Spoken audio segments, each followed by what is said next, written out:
Ladies and gentlemen, please be upstanding for the Mayor, the Deputy Mayor, the Mayor's Chaplain, the Chief Executive and the Monitoring Officer.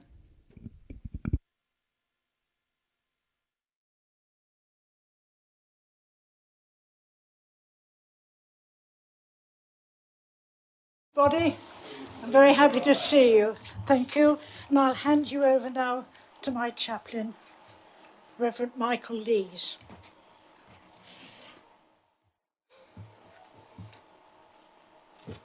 Let us pray.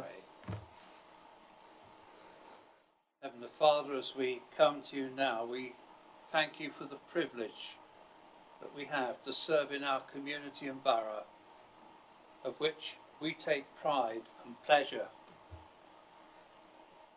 So as we meet, we pray that all those who serve, whether as councillors, employees, volunteers, or in any other capacity, that everything said and done will be marked by helpfulness, courtesy and tact.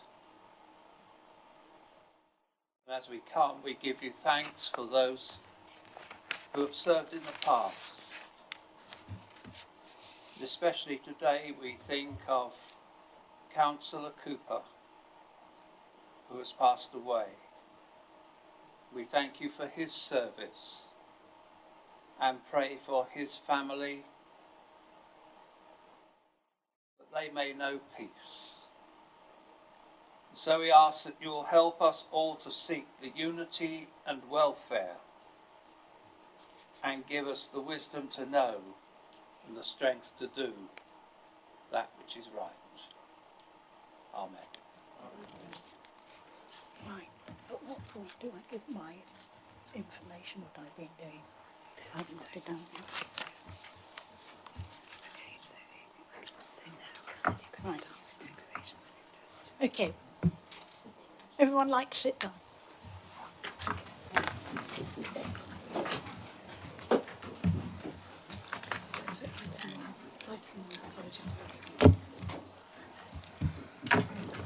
Do we have apologies for absence? Thank you, Madam. Yes, Madam Mayor. Apologies from Councillor Sims, Councillor John Stockwood, Councillor Purdue Horan, Councillor Bansal, Councillor Gowland, Councillor Bailey and Councillor Moore. Okay, do we have any others? No. Okay. May I ask if anyone has to declare an interest in any of the items? It seems not. Okay. Can I ask you if you approve as a correct record the minutes of the meeting of the council held on the 21st of May this year? Councillor Robinson. Yes, I'd like to move to accept those minutes, Madam Mayor. Thank you very much. Do we have a seconder?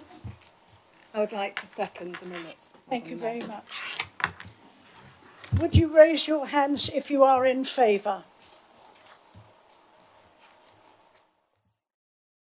It's unanimous. Any against? Right. That's carried. Okay, so you sign again. Right. Okay, so you sign each page. So when Just sign each page. Well, thank you all for agreeing to me to be mayor. I've had a very busy time and thoroughly enjoyed every minute of it. There's quite a list here. The first thing was opening the skate park at Lady Bay. It was a glorious sunny day. Everyone was enjoying themselves. But having chosen Headway as one of my charities, I was rather distressed to notice that not many of these people thoroughly enjoying themselves had a helmet on. So perhaps that's something that we could encourage, particularly among the young. They were doing really scary things, turning over somersaults, really showing how clever they were, but I was fearful that anyone might fall over and hurt themselves. So perhaps we should look at that. I then went to celebrate the 66th birthday of the Saw Boating Club and was taken down the canal, turned round, came back, and then had an absolutely marvellous lunch and thoroughly enjoyed myself. I was invited to go to meet the Knots and Links Air Ambulance because it was their 25th anniversary, and we were hoping that one of the air ambulances would appear. It was on its way when it was called out where there had been an accident and went about its duties. We then received another phone call. They were again on their way, and again someone needed their help. So we didn't actually see them, but they were going about what to them is their daily business. We need to support them and raise as much money as we can, because those two outings cost £5,000, and it takes a bit of earning. I went to see the Cricket World Cup, absolutely joyous, absolutely wonderful, sat at the opposite end of Trent Bridge, but really thoroughly enjoyed myself. And then came the Saturday, a Tollerton Village Fair, followed in the afternoon by the Bingham Summer Fair, and rain came down in barrel loads, not bucketfuls. It was absolutely dreadful and so sad for all those people who work all through the year to culminate in rain, and I felt so desperately sorry for them. But that's how it was. Then there was the Queen's birthday service, the Lord Lieutenant's summer party, the Notts County Council civic service, and they were all at Southall, and I thoroughly enjoyed them. Then we had the week when we commemorate those who gave up their lives so that we could meet here as we do every month and take for granted what we do. But those were the people who went to war prepared to give up their lives, and so many of them did. And we owe so much to them. And the week ended with the memorial unveiling at the Victoria Embankment. We think that we are possibly the first authority that has actually commemorated the names of every single person who gave their lives in the First World War. If you haven't been to see it, can I ask you, if you will, walk down the embankment and have a look. I think we're the first county in the country, and we owe those people so much. Then proms in the park, absolutely fantastic. You really could not see much grass because families had come out, grandparents, parents, children, aunts, uncles, cousins, and they sat there and they thoroughly enjoyed themselves, and the evening ended with an absolutely splendid concert. Absolutely marvellous. Rushcliffe at its very, very best. I went to the Gedling Civic Service, and last Saturday walked round some fantastic gardens in Lady Bay. Do you know they were all different? People had been working. I did notice there were no slugs or snails. I think most of them had come over to Cotgrave and were in my garden busy eating my cabbages and beans. I shall have to look next year and see if I manage to get rid of them. And then on Sunday, the annual pilgrimage to Christ, where again we give thanks to those who were prepared to give up their lives for us. And I think we owe them so much. And en route for this meeting, I cut the ribbon at Bellway Homes in Edwalton, where I went in and looked at an absolutely incredible house. From the outside, it looked like 2 up, 2 down, but in fact, it had 4 bedrooms, 1 bathroom, 2 en-suites, a marvellous kitchen, incredible garden, absolutely wonderful. And I enjoyed myself going round, and then I came here, and it's lovely to see you all. Thank you. That weighs 100 weight. Right? Now this is lovely. We have wonderful young people who come and do things for us and look after us. And this is to certify that Sergeant Peter Wallace is appointed the Mayor's Cadet for the civic year, that's this year 2019, to 2020. And if he would like to come forward, I would be absolutely delighted to give him this.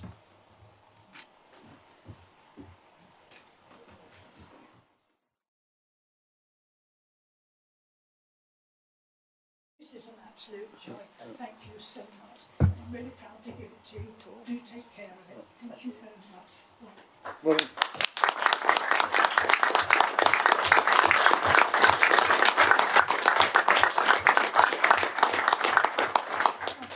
Thank you very much.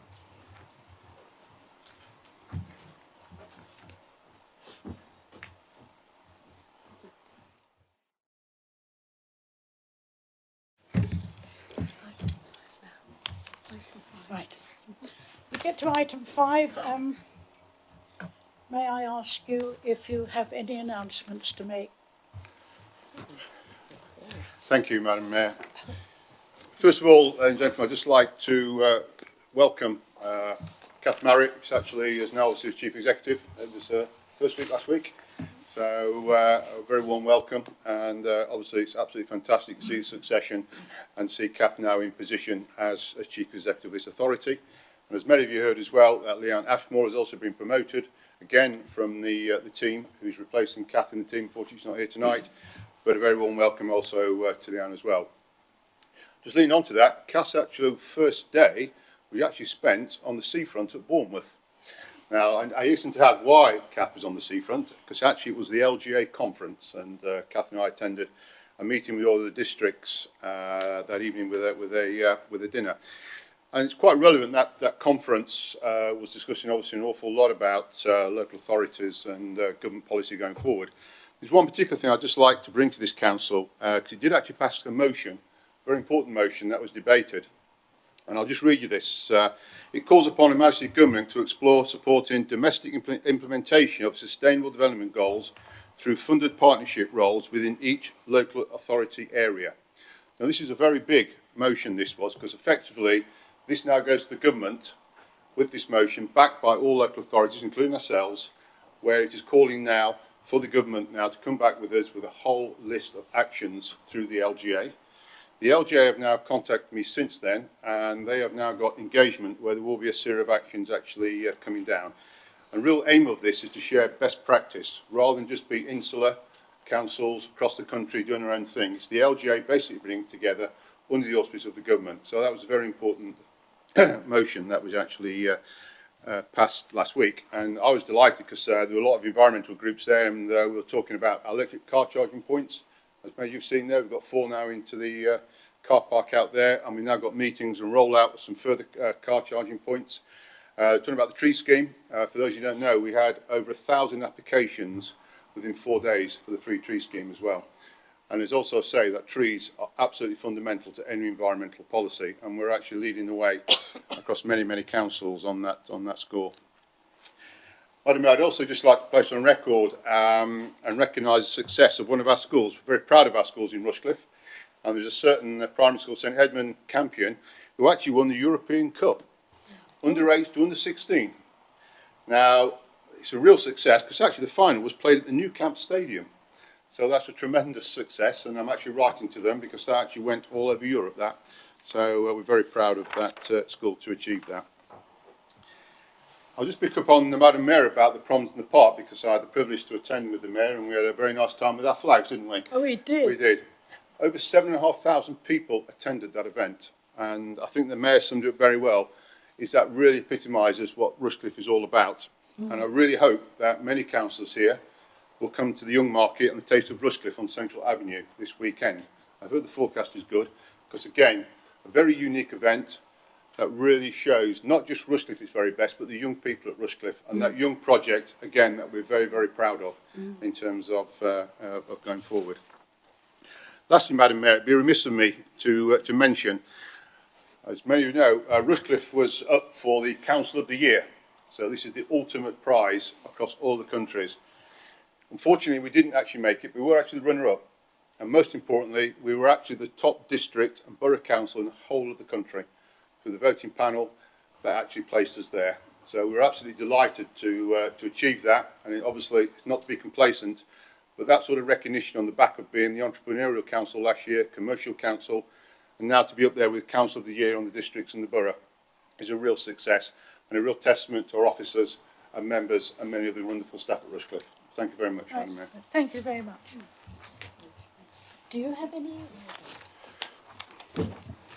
No announcements, thank you, Madam Mayor. All right. Okay. So we go on to item 8. Oh, sorry. I'm jumping ahead of myself. Number 7. Do we have any citizens' questions? No questions received. None? Thank you.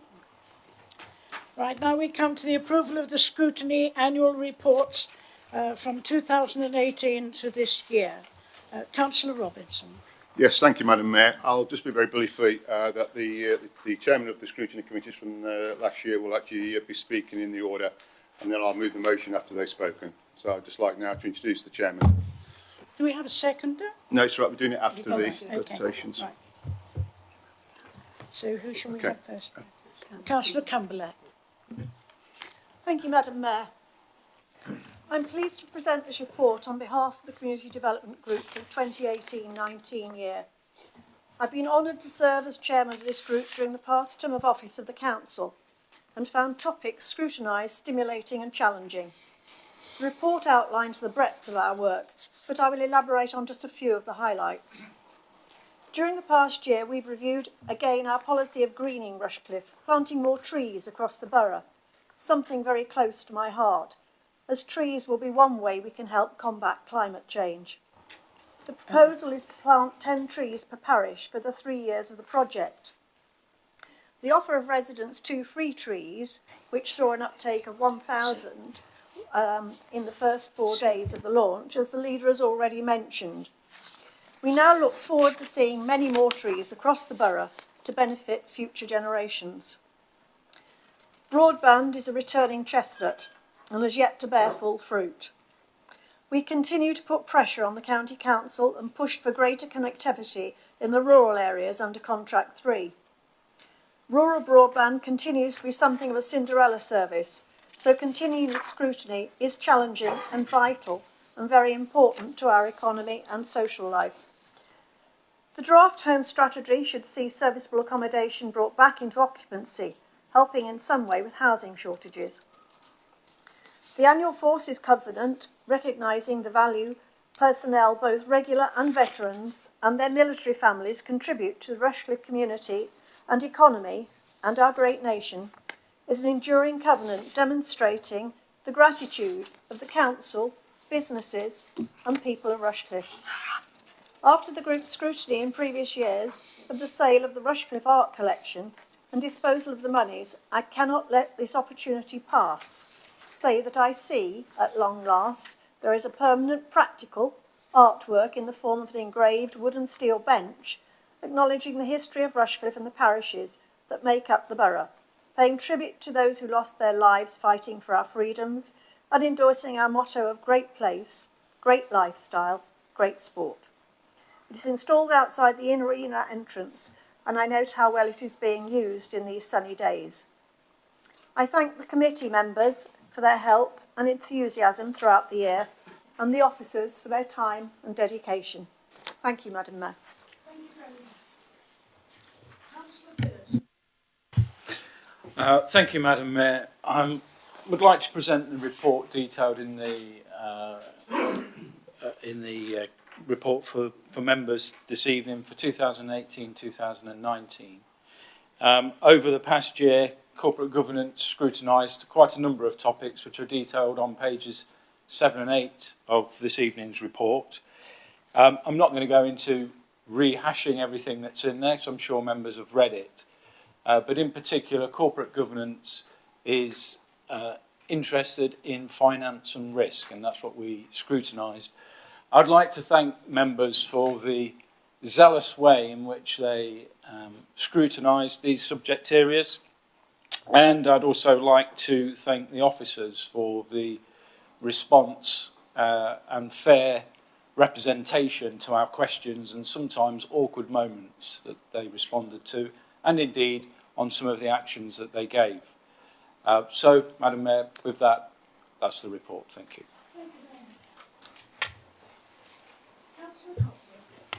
Thank you, Madam Mayor. It gives me pleasure to present the annual report highlights for the Partnership Delivery Group. The Partnership Delivery Group is to ensure that our many partners are worthwhile, mutually beneficial and meet the desired outcomes. We hope that by building good working relations with our partners, that this ensures better outcomes for our residents and provides even better value for money. I'm confident that our work over the last year has enhanced how we all work together for the benefit of this council and our residents. The report starts on page 26, and on page 27 it lists the partners that we met during the 12 months. Each one individual item, a partner has its own report on it, so I'm not going to read those out for people. They're there to see. I would like to thank Councillor Sarah Bailey, who is my vice chairman, and also members of the committee. The one thing we managed to do is have quite long meetings, so I thank them for their input. And last but no means least, I'd like to thank Mr David Banks, who's the executive for Neighbourhoods, and Laura Webb for keeping me in line and making sure I do the job properly. Thank you very much. Thank you. Now, Councillor Clark. Thank you, Madam Mayor. I'm presenting the report for the Performance Management Board, as was last year. Just to highlight one or two things that we looked at, but first of all, just referring to the community grant scheme, it was noted that not all the grants had been fully allocated by all members, so perhaps if I could just add as a reminder to all councillors, the grant scheme is there and available for ward members to use to support community groups, so please do take advantage of it in the forthcoming year. One or two things that we looked at in terms of car parking, and Councillor Robbins already mentioned the electric charging points, but we did also review parking regimes, things like the timing of parking restrictions to support the vitality of towns and villages. We have agreed to a planning enforcement workshop as well. As yet, the actual date hasn't been fixed, but that will be forthcoming probably in September as a result of the work of the Performance Management Board. So members, please look out for that date. Excuse me. We looked at Parkwood was one of the organisations we invited in, and it was noted regrettably, Madam Mayor, that the Bowls Club utilisation is reducing again. And so that is an area of concern that we need to keep a watch over. In terms of environmental health, I'm very pleased, well, actually I shouldn't have to be pleased to say that we had fly tipping prosecutions that were successful, should I? Because we don't want any fly tipping. So it's sort of a good and bad news there, Madam Mayor, but I think you know what I'm trying to say. Yes, indeed. It is unfortunate that fly tipping even exists. In terms of environmental health inspections, we do have 818 food premises, and it was noted that regrettably environmental health inspections are not mandatory.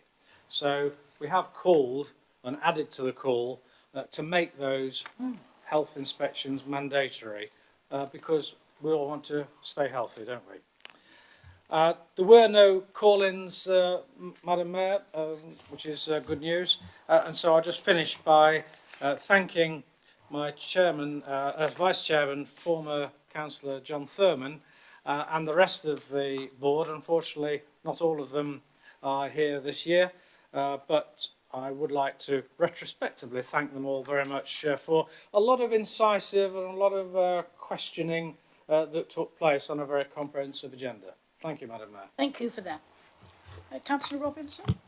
Yes, thank you, Mayor. I'd like to just place on record and thank all the chairmen for their excellent work in the scrutiny groups and all the members, and thank the Chief Executive for all their staff as well for their support. Scrutiny is absolutely fundamental to this authority, and I'm delighted that it's challenging and it's getting fantastic results, and that's the way it actually should be. And I'm looking forward to working with the new structure in terms of going forward. And on that basis, I would like to move for the approval of the scrutiny annual reports for 2018-19. Right. Thank you. Councillor Mason? Thank you. And I would like to second the recommendation. Thank you very much. Right. Councillor Gray? The Labour group have read the reports with interest and are looking forward to playing a more active part in scrutiny in the coming year. We too would like to thank all the members involved in putting together these reports and taking part of the vital scrutiny process. And we'd also like to thank all those councillors who are no longer with the council who took part in these processes. And we look forward to hearing any further debate on this. Thank you. Councillor Jones? I just echo what the previous speaker said. Thank you, Madam Mayor. Thank you very much. Sorry? Councillor Mallender wants Yes, I know, but he's next. Councillor Mallender. There's a bit of agitation here. Councillor Jones shook his head. Oh dear. Does that mean I'm getting in the neck? I don't know. Thank you, Madam Mayor. Yes, Green Group, well, the one of us who's still over here at the moment, I'd like to thank the members of the various scrutiny groups for the work they put in over the last year. There's a few that I'd just like to draw out. I was very pleased to see the work being done by CDG on single-use plastics. We've obviously got a way to go on that. I think the whole country's got a way to go on that, but it's good to see that we're actually making a start and taking things forward in this borough. One that I also like to pick out is the moves towards helping us have a dementia-friendly borough as well. We've got an ageing population in this country. In fact, most of this world has got an ageing population, and it's something that we have to address. I was going to say it's a dreadful condition. It's a range of dreadful conditions, and we have to learn how to help people who suffer from it, how to adjust in their later years, and also recognise that in some cases it can affect people in younger years as well. It's not just elderly people who are struck down by this. I'm very pleased to see the work on the empty home strategy. I think that's something that was long overdue. Homes fell empty for a variety of reasons. We all know that, but it behoves us as a borough to do our best to bring them back into use to the benefit of our communities as a whole. The tree protection and planting new trees, I think that's fantastic. Really glad to see that. Also, the work that we did on partnership delivery with the scrutiny of the Grantham Canal Partnership, that's a new one. That's obviously special interest to me as it borders Lady Bay ward, but of course it meanders through the countryside, Cottgrave and many of your wards as well. And we wish to see as much of that as possible kept open for the benefit of people of Rushcliffe Borough. Councillor Clark, I would say I'm very pleased to hear about the planning and enforcement workshop in September, and I look forward to hearing more about that in due course. Thank you. Thank you. Councillor Thomas? Thank you, Madam Mayor. We're pretty new to this, and so we don't know a lot about scrutiny, but we thank everybody who's been involved in it, and we are looking forward to the training so that we can find out a bit more about how it works. That's lovely. Thank you very much. Any further discussion? Yes. Thank you, Madam Mayor. It's bizarrely, when you read the word scrutiny, you think to yourself, oh, it's going to be really, really boring and dry and all the rest of it. But in actual fact, when you look through these reports, they're very useful and very interesting, and especially helpful to people who may not know what council does or is responsible for. So they are very, very helpful in that respect, and it just shows how much we do get involved with, both serving the residents of Rushcliffe, but also when you're looking at the internal scrutiny of the council as well. So the work that goes into scrutiny should not be underestimated. And as I say, it does prove very useful. And as Councillor Mallender said, some of the items covered are really serious and interesting things, such as the single-use plastic policy that we've introduced last year and we're building on. The broadband, I know that's a bit of a chestnut for some people, but at least it's been scrutinised, and the point is it's been investigated and looked at to see if it's been done properly or if anything needs to be done. So really, just if anyone who's not read these reports, don't be put off by the headline that says scrutiny. They are well worth a read. They will actually inform and teach us all quite a lot. Thank you, Madam. Thank you. It's good to know that so many things are followed up, you know, and not forgotten. So thank you for that. Councillor Robinson? Do you wish to... Right. Yeah, that's fine. Yeah. Right. So, Does everyone approve? yeah. That's lovely. Thank you very much. So that's Right. Now we get to the review of public speaking at Cabinet and Council. I call on you, Councillor Robinson. Yes, thank you, Madam Mayor. Cabinet certainly last year were very keen to make this council very much more transparent and accountable. And looking at the key decision-making bodies of full council and with Cabinet, I think it became very clear that there was a weakness in the accountability in not being allowed questions. So in March last year, we agreed to trial the asking of questions both through for the public and also for the opposition in those forums. And I think it's fair to say, I think they have gone very well. With all these things, I think they need to get used to, and I'm sure as we actually go forward, they will be used a lot more. And I can say as leader, and I think from my cabinet as well, that we welcome that scrutiny. I think it's very important that those questions are asked and those challenges are made, both by the public and by the opposition. So really this report is just formally recognising this process over this last year or so, and asking the council to adopt this in the constitution. Just the one change, and again this was something that we learned, that questions to the cabinet should actually come after the agenda is actually published, because it should actually relate to it, where I think previously questions were before, and I think that again was a weakness. We recognised it, so that really covers the recommendation there indeed about changing the deadline, and I'm sure all members would actually welcome that as well. So without any further ado, I'd like to put forward the motions there on page 43, section 2, A and B, on those recommendations. Thank you. Right, thank you. Councillor Everdeen, would you like to speak? Thank you, Madam Mayor. I would like to second the motion as outlined by Councillor Robinson. I reserve the right to speak. Right. So discussion, Councillor Gray? Yes. Again, the Labour group read this report with interest, and we too were particularly pleased to see the moving of the timetable for citizens' questions to a time once the agenda has been published, so they can ask things pertinent to those things on the agenda. Further to this, we have no further comments at this time, but look forward to the rest of the discussion. Councillor James? Thank you, Madam Mayor. Yeah, I too welcome the move to enable questions at the various meetings. It's a welcome change. In general, I welcome the positive improvements in this document and recognise the time spent on updating it. It's particularly helpful that Cabinet councillors can see the committees on which substitutes are and are not allowed, that is clarified, and that the process at council meetings is made much more clear. My one concern is that the definition of key decisions in page 90, which includes decisions which are likely to be significant in terms of the effects on communities. I do not think that this should be simply a decision for the leader or cabinet. This is a way in which scrutiny and call-ins can be avoided by the subjective views of the cabinet on their own decisions. Yes. This is relevant to this. This is not relevant to this section at all. Sorry? Oh, right. This wrong, yeah. That's the other report. Yeah, sorry. That's quite all right. I'm jumping ahead of myself, sorry. That's okay.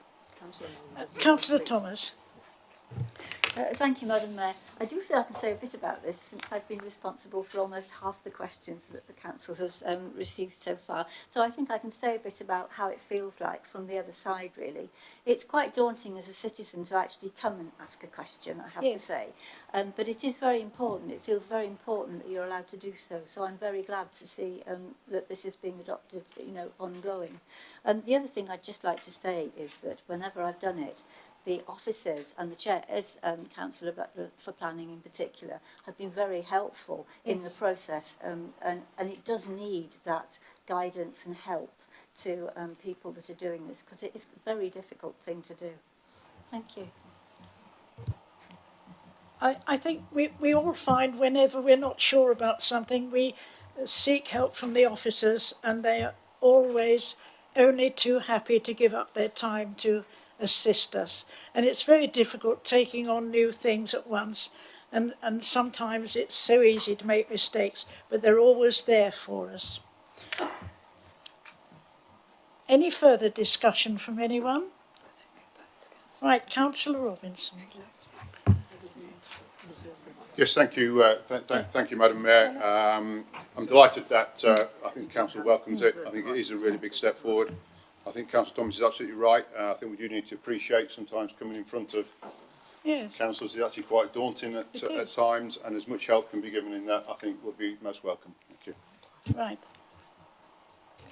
Are you all in favour? Would you show? Is that everyone? Yes. Thank you very much. Right, now we get to item 10, the review of the Council's constitution. May I call on you, Councillor Robinson, to move, please?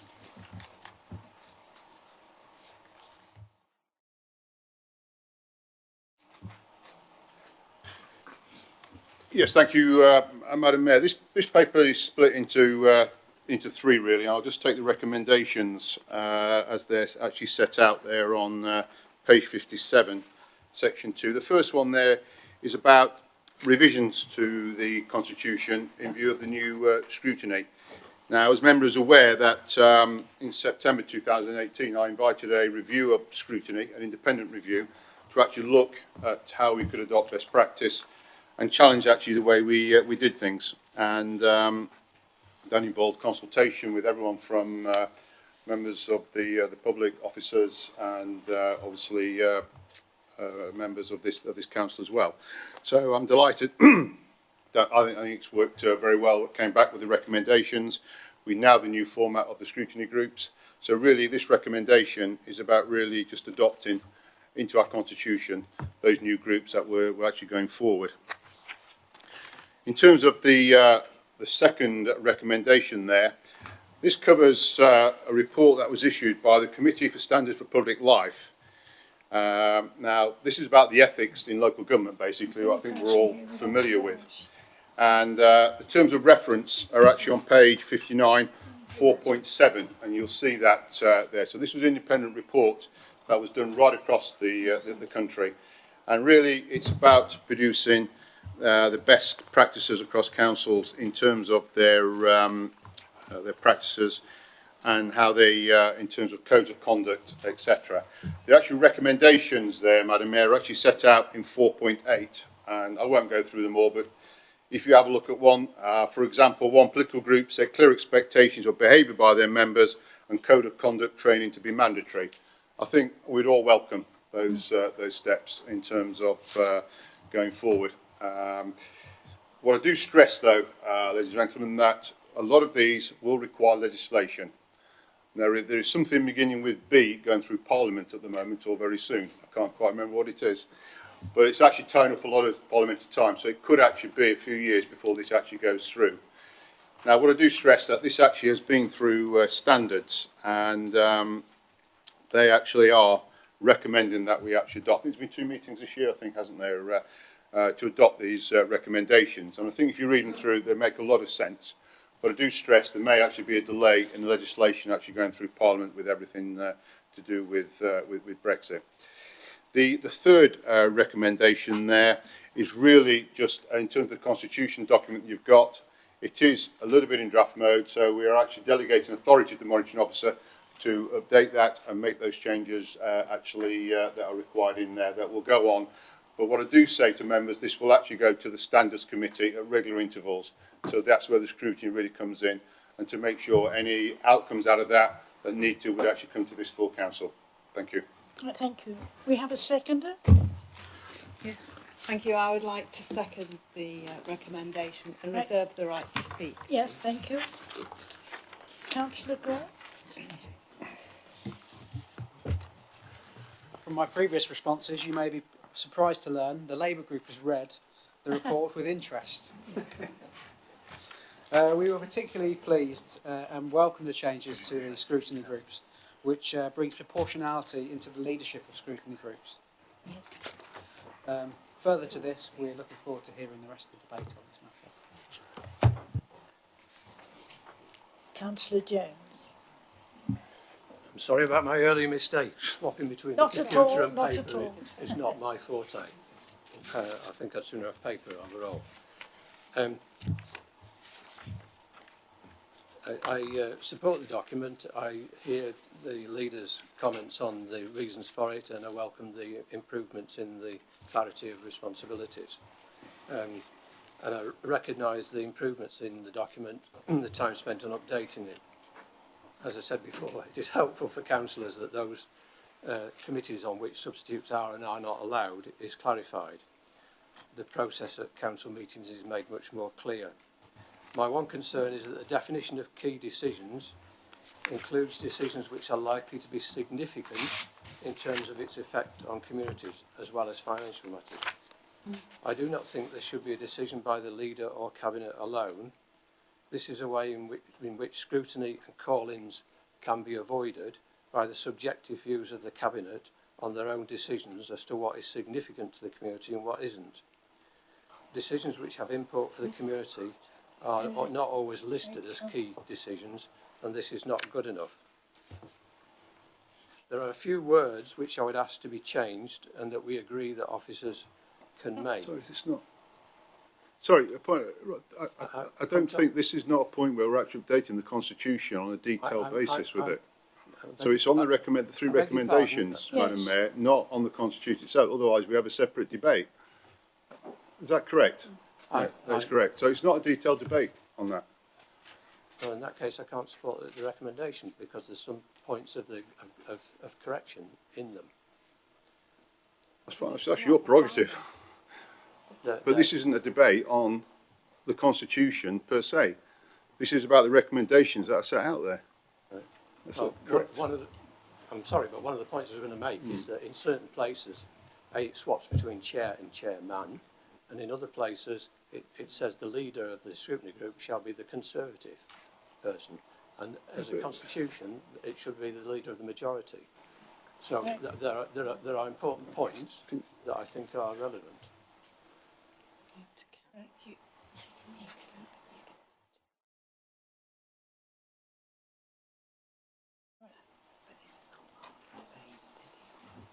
Do you want to say that? Yeah. Do you want me to say that? Yes. Thank you, Madam Mayor. In terms of the Constitution and any amendments that you may wish to propose, the procedure would be to make a request to the chair of the governance scrutiny groups for the Constitution to be reviewed, and then Standards Committee can look at that. That's the route, but as the point of order that's been raised is a correct one. Okay, I thought we would have been asked to approve it. Thank you. Right. Councillor Allender. Councillor Thomas. Yeah. Okay. So, right, Councillor Mason, you reserved the right to speak. Would you like to come back? No, I'm all right, thank you. I think most of it has been said. Are you sure? Yeah. Right. So I come back to you, Councillor Robinson. Yeah, thank you, Madam Mayor. I think it's just really important. These are, as I discussed, these are the three recommendations, and they are specifically to do with the revisions with scrutiny, the best practice, and then the delegation to the monitoring officer about updates to things like grammar, etc. And so I think as the process is for detailed examination of the Constitution will be made through the chairmans of the scrutiny groups. So as this sits there now, I say I'm moving these recommendations to reflect the changes in the council that we've discussed, and I think those recommendations are very clear and should be accepted by all councillors. All those in favour, would you show, please? We need to. You have to count. Is that this here?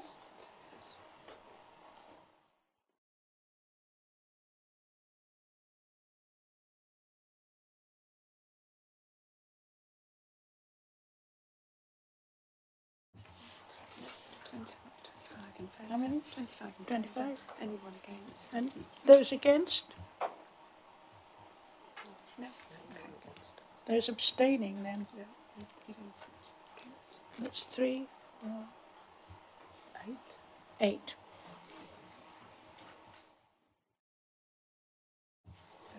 So it's 25. Right, so that is carried. Thank you. Now we come to notices of motion. Number 11. Councillor Eviding. And do you have a seconder? Yes. So when you said it. We've got a seconder. Thank you, Madam Mayor. I'm proposing this motion to underline the Council's commitment to delivering first-class services to all the residents of Rushcliffe.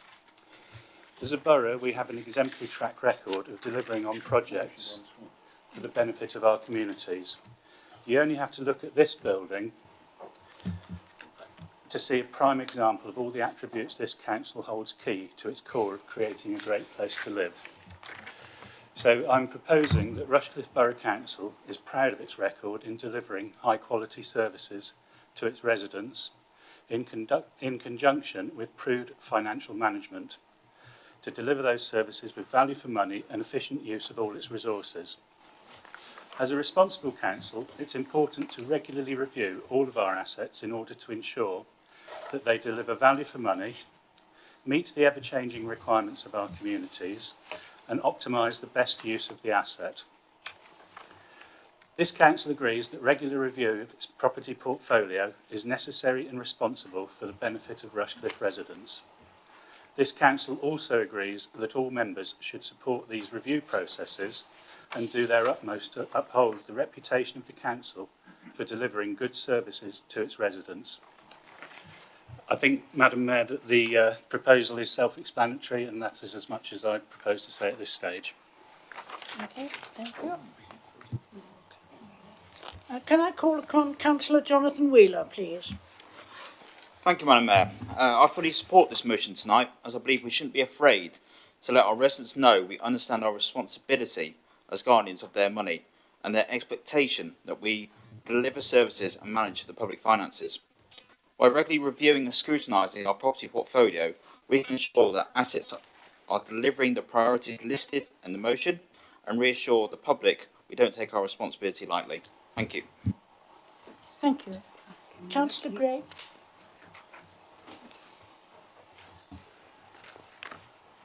We would like to make an amendment to the motion by Councillor Eviding. Right. Do you have a seconder? Sorry, Do you have, You have a seconder? a seconder? Yeah. This motion is clearly written with much enthusiasm. We thought with some key points added, it would make it even better. With technology, we can see the amendments to the motion on the screen. And I hope you'll agree that each of these additions improves the original motion and underlines our priorities as a modern, progressive and open and transparent organisation. I'll now go through the amendment and explain each of the points in turn. On the first point, assets should not only be judged on the financial return or market price at a given time. Value is so much more than just the financial inflow from a given asset. We need to recognise the value of our assets to the social and cultural landscape of Rushcliffe. We hold some irreplaceable assets within our portfolio and are trusted that they benefit the community now and in the future. We do not want to be known as a council who know the price of everything but the value of nothing. Some assets that we hold are sites of collected social and cultural memory, and we need to remember their loss would be profound and well beyond any practical changes of relocating the activities which they might play host. Amending the and benefits to the community reinforces the fact that we understand that. On the second point of the amendment, as a council, we have a responsibility to shape the services around our citizens. It's in our constitution. We need to ensure that we plan properly and retain sufficient land in public ownership to provide these services and facilities as our communities grow. Councillor Thomas will speak further to this point, I believe. On the final point of the amendment, which I believe is perhaps the most important, It says in the very first line of our constitution that Rushcliffe Borough Council is a district council which provides essential services to the public and operates as a democratic organisation and is committed to openness in how it operates. With this in mind, and this has been reinforced this evening by Councillor Robinson, everything we do needs to be as open and transparent as possible. So where an asset is used by the community, that community should be the very first people consulted during any evaluation. This should be the starting point, since as councillors we should be the enablers of the community, where we stand up for, learn from and empower all local citizens, including the most vulnerable members of our community. If done properly, these members of the community will help us scrutinise and utilise our assets. We can maintain and enhance our good reputation with excellent communication. Where communication is poor, there is a chance for reputational damage.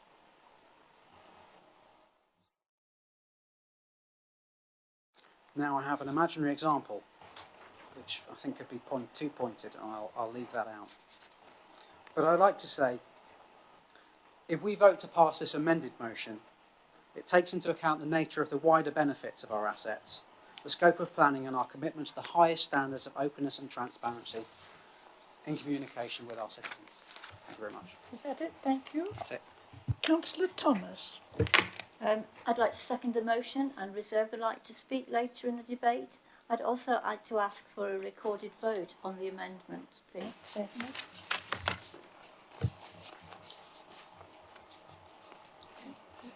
Right. Is there anyone else wishes to speak?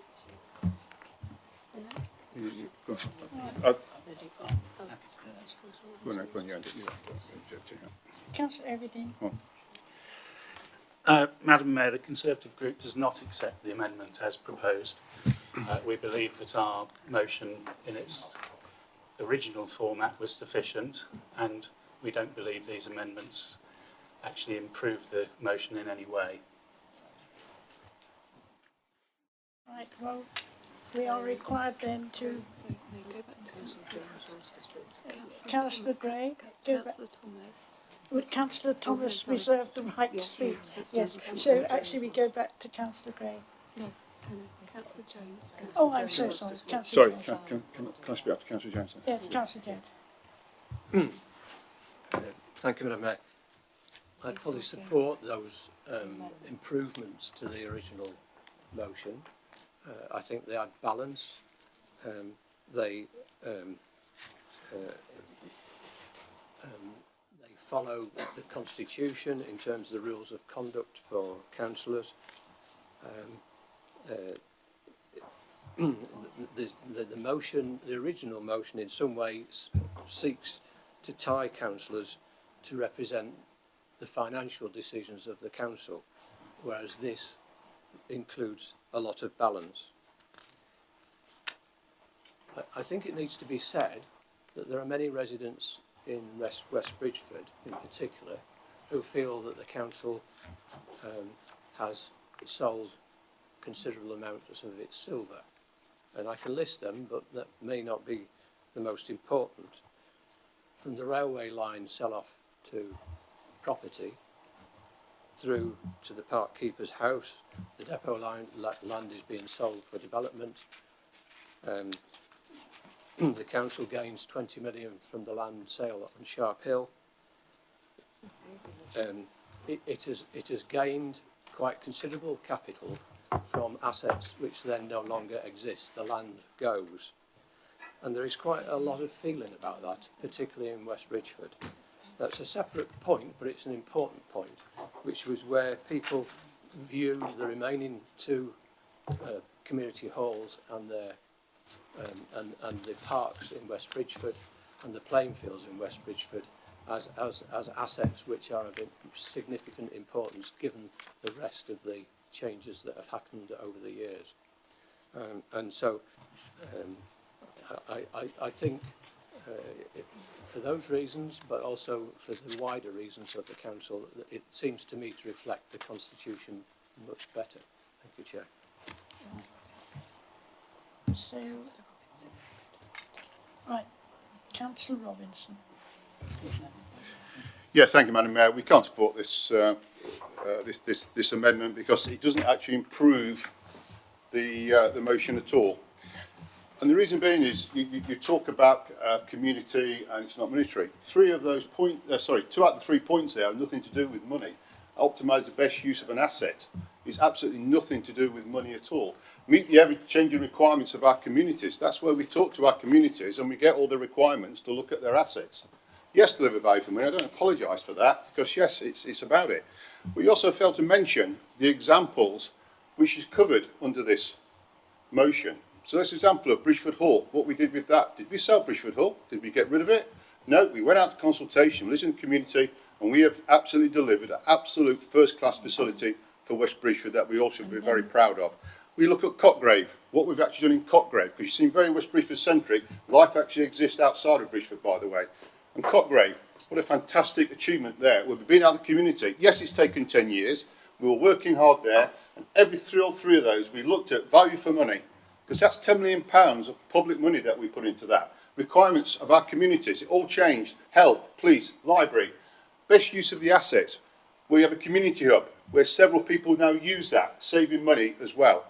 And I make no apology for that whatsoever. So I think this council has a very proud record. Yes, we deliver value for money. And Councillor Jones talks about where we've actually sold assets. We've actually sold assets and put money into our frontline services. We haven't made redundancies. Look at the place you're actually sitting in now. The most incredible community asset. And I'm glad the leader of Labour actually uses it and his family. I'm delighted you actually do. You should be very proud of a community asset. That didn't come through getting rid of things. That actually from financial prudency to make sure that we deliver the absolute very best for our communities. So we'll not be lectured to by anybody about this authority not giving the very best for its communities. And that motion, in its original state, delivers that, covers what this council is all about, and we will not support that amendment. Thank you. Councillor Thomas? No, not yet. Yeah. Unless she wants to go. Councillor. Right. Councillor Clark, sorry. Thank you, Madam Mayor. I endorse everything that Councillor Robinson has just said. I just wanted to specifically zero in on some of the amended words because deliver value for money, that's very specific and that doesn't want to be fudged. We have to deliver value for money, full stop. Yes. Because the next line talks about the community. So that's just a repetition. But I suppose the main thing, the extra or the fourth bullet point, retain sufficient land. What does sufficient mean? Retain sufficient land, is that sort of 1 acre, 100 acres, 1,000 acres? It doesn't mean anything. It's something that when you are looking at your assets, as Councillor Robinson has said, you look at your assets and you make best use of your assets. What more do we need to know? Right. And then back to Councillor Thomas. If nobody else wants to speak, then back to Councillor Thomas. Thank you, Madam Mayor. Councillor Robinson's just said that the amendments that are proposed have nothing at all to do with money, and that's absolutely right. These amendments are about the other side of the coin. Value for money is important, and I accept that. But there are other things that a council has to deliver other than value for money, and the amendment is to put balance on that.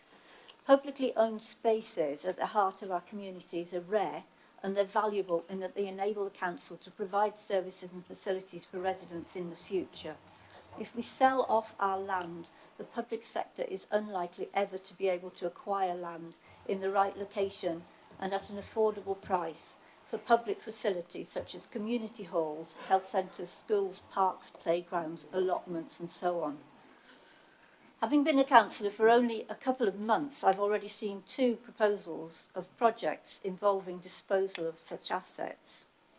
I'm wondering if it's the policy of the council to simply sell off the crown jewels to the highest bidder for short-term gain, or whether consideration is given to keeping land in public ownership against future need.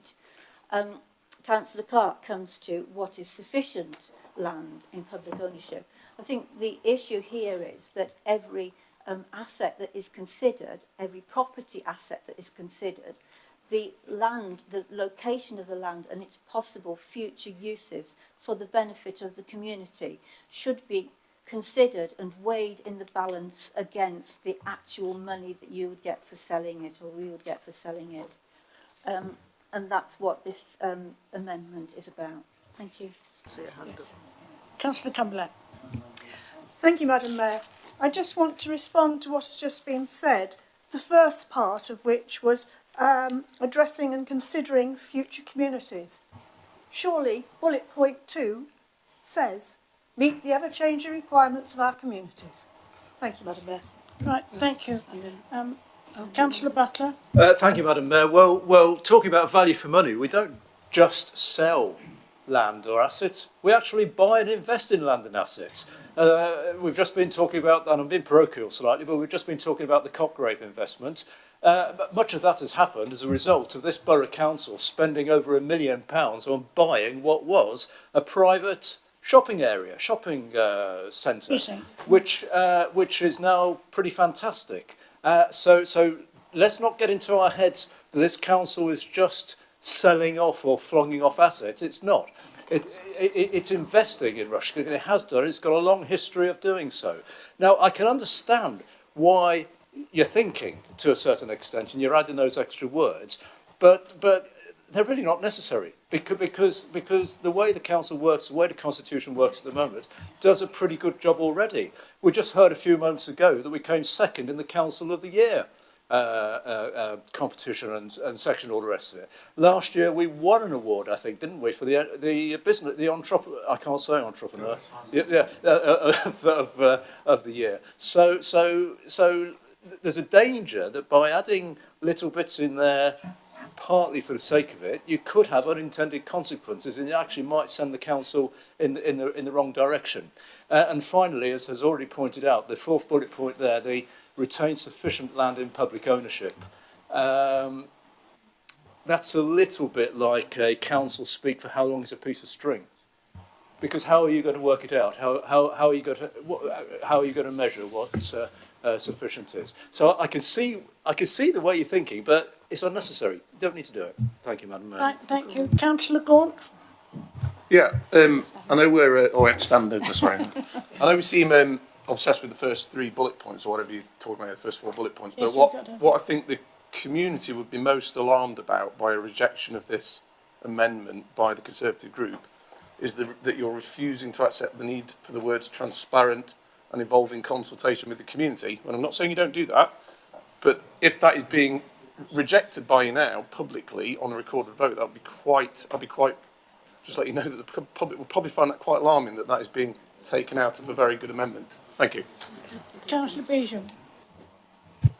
The amendment, the actual motion is quite good. It's just that transparency. It's just that since I've been elected since May, a lot of people want to talk about consultation and being consulted. And if we've got that in an amendment, that would then just show that what Councillor Robinson said in terms of transparency and consultation. It just goes into an emotion, and it's just written down because he's already said it, hasn't he? So.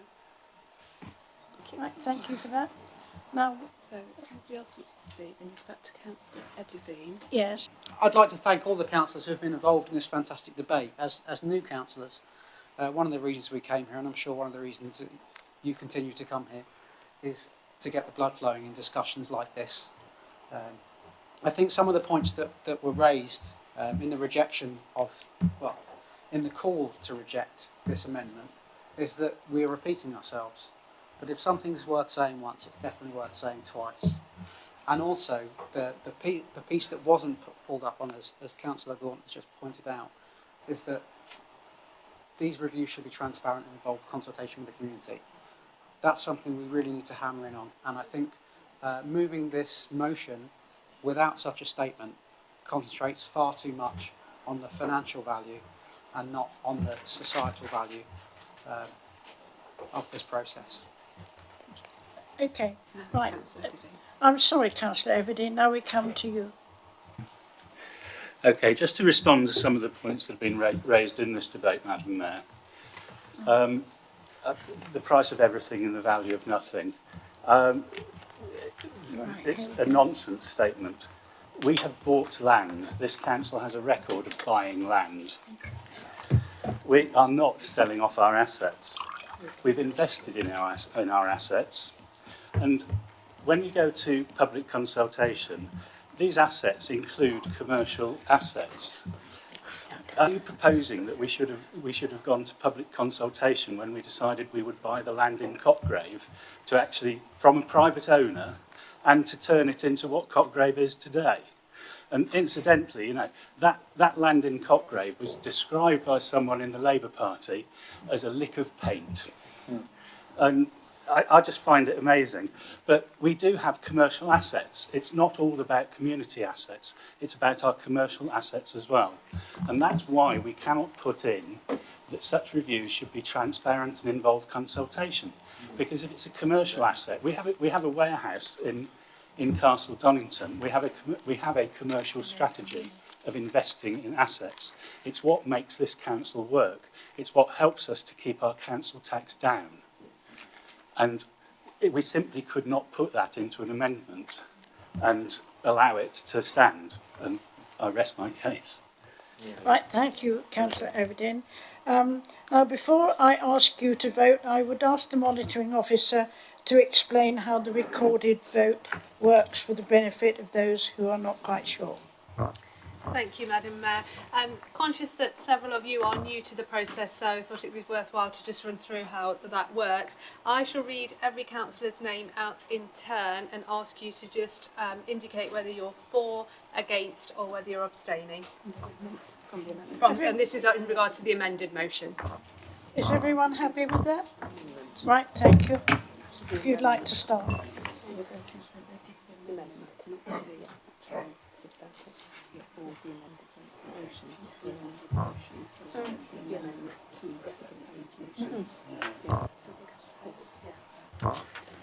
Okay, just further clarification really.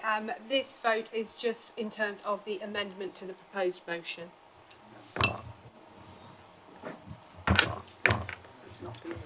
Councillor Adair. Yes. Councillor Bailey.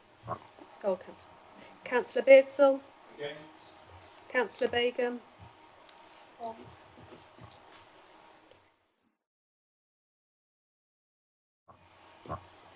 Councillor Bushman. Against. Councillor Butler. Against. Councillor Clark. Against. Councillor Comblack. Councillor Cotty. Against. Councillor Dickman. Against. Councillor Eddyveen. Against. Councillor Gaunt. For. Councillor Gray. For. Councillor Healy. Against. Councillor Hetherington. Against. Councillor Howitt. Councillor Inglis. Against. Councillor Jeffries. Abstain. Councillor Brennan. Councillor Jones. For. Councillor Major. Councillor Malinder. Richard Malinder. For. Councillor Sue Malinder. Abstain. Councillor Mason. Against. Councillor Murray. For. Councillor Phillips.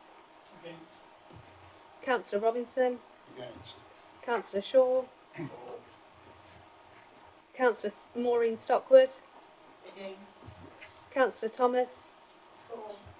Councillor Upton. Against. Councillor Verdi. Against. Councillor Walker. Rex Walker. Against. Councillor Jen Walker. Councillor Way. Councillor Wheeler. Against. Sorry, Douglas Wheeler. Councillor Jonathan Wheeler. Against. Councillor Williams.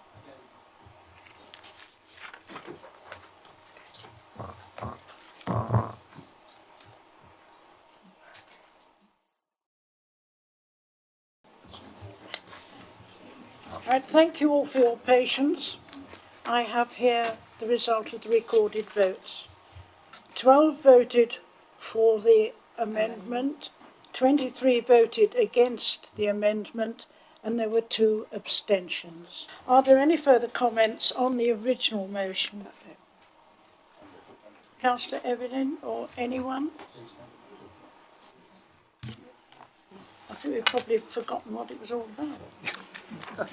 No, thank you, Madam Mayor. I do remember what the motion actually says, and the original motion that we will now be debating and looking at. Only I've turned off my page notes. Councillor Thomas, I'd like to know where you get the idea that we are selling off assets. We have not made any proposals, to my knowledge, through Cabinet, to sell assets. Yes, we are looking at some of our assets and we are evaluating those assets, but we have not at any time said we are going to sell those assets. Our commercial assets are highly important to this council, which I've already said. We buy land, we don't just sell it off. We have a piece of land in Bingham that we bought. It's now going to be one of the biggest projects that this council is currently undertaking, and that is building a new leisure centre for the benefit of the communities. That land was bought by this council. Sorry? Point of order. Sorry, is this pertinent to the motion? Well, sorry, is this pertinent to the motion? It appears to be a lecture to a member. I apologise, it's not a lecture to a member. I'm responding to comments from a member. Is back to your original motion? We are back to the original motion. The original motion, we do, and as we said when speaking to the amendment, we believe bullet point 2 covers the community involvement. Value for money is not just about money, it's delivering value for money, and optimising the best use of asset is self-explanatory. But we cannot go out to public consultation every time we want to do something if it involves a commercial asset. And therefore, that is why we are recommending this motion in the wording it is.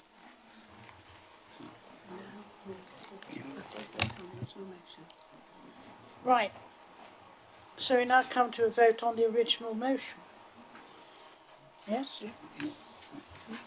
Okay. All those in favour? If you approve of the original motion, will you please signify?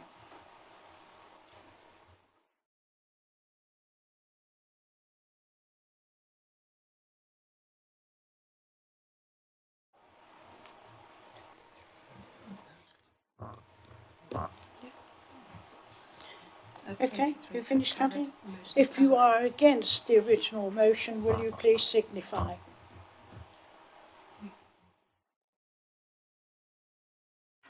And are there abstentions?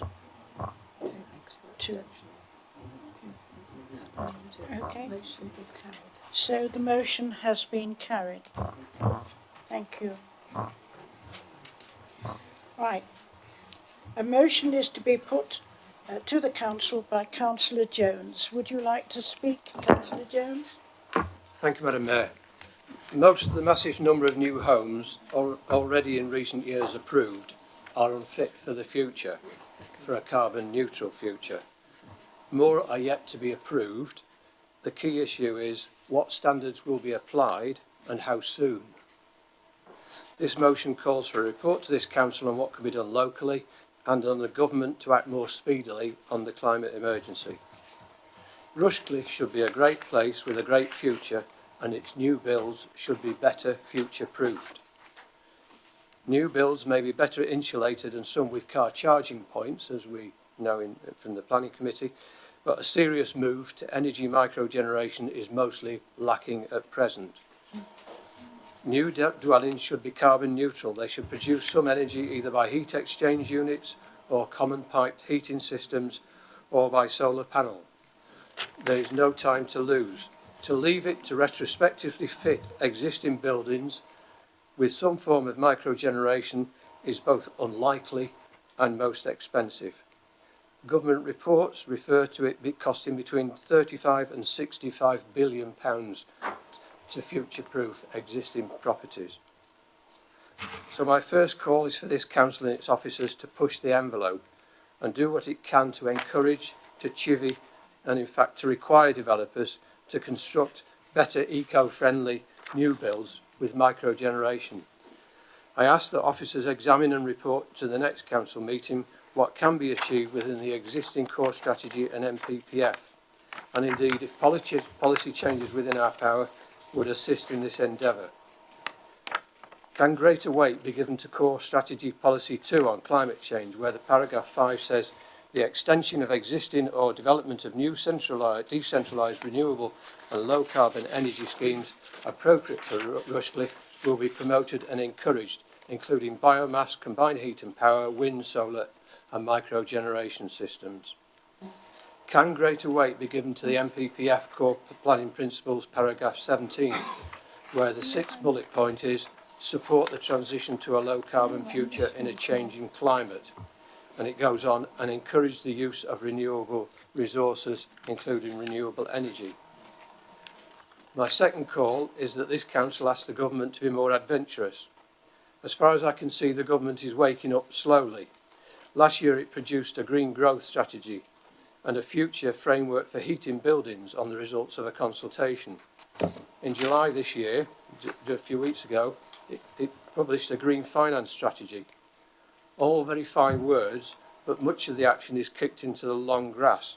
Each document has aims, seeks to encourage investors and others to promote a greener, cleaner, low-carbon economy. The clean growth strategy, in fact, says they will wait until after the Grenville Tower fire inquiry and the review of building regulations, and then consult on ways of improving the efficiency of new and existing buildings. This is several years away. Yet there are moves to stop installing fossil fuel heating in new homes and not adding homes to the gas grid. So there's clearly some support. But what did the developers argue in the consultation? To do nothing. They say that microgeneration would result in additional costs for uncertain gain, and that technology moves on so rapidly it's not worth doing it.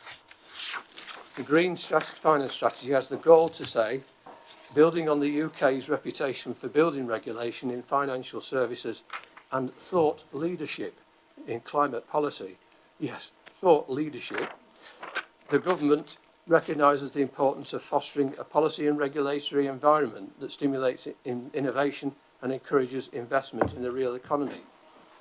These words do not improve the MPPF and the regulations for planning. They kick all the potential new building regs into the long grass.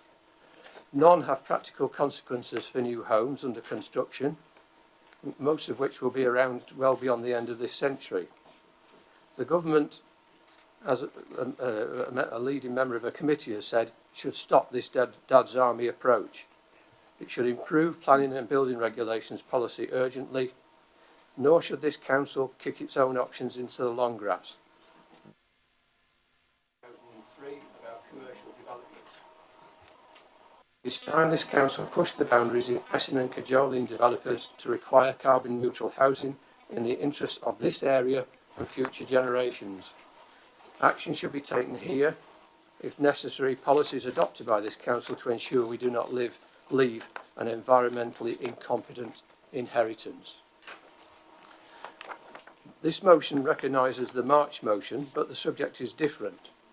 That motion recognised the climate emergency and required the council to review its own carbon plan by a relevant scrutiny group, and their findings should be considered by the Cabinet by no later than March 2020.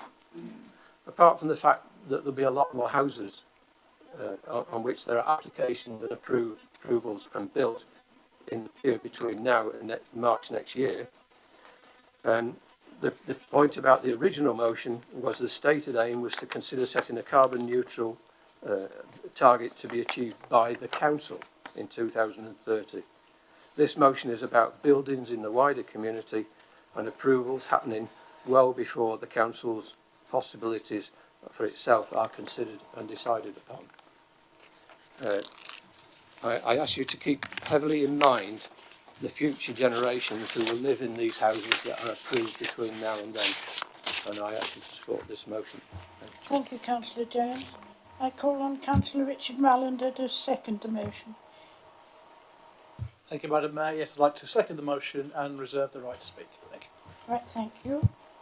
Do you have anyone else who wishes to speak? Councillor Jonathan Wheeler. Thank you, Madam Mayor.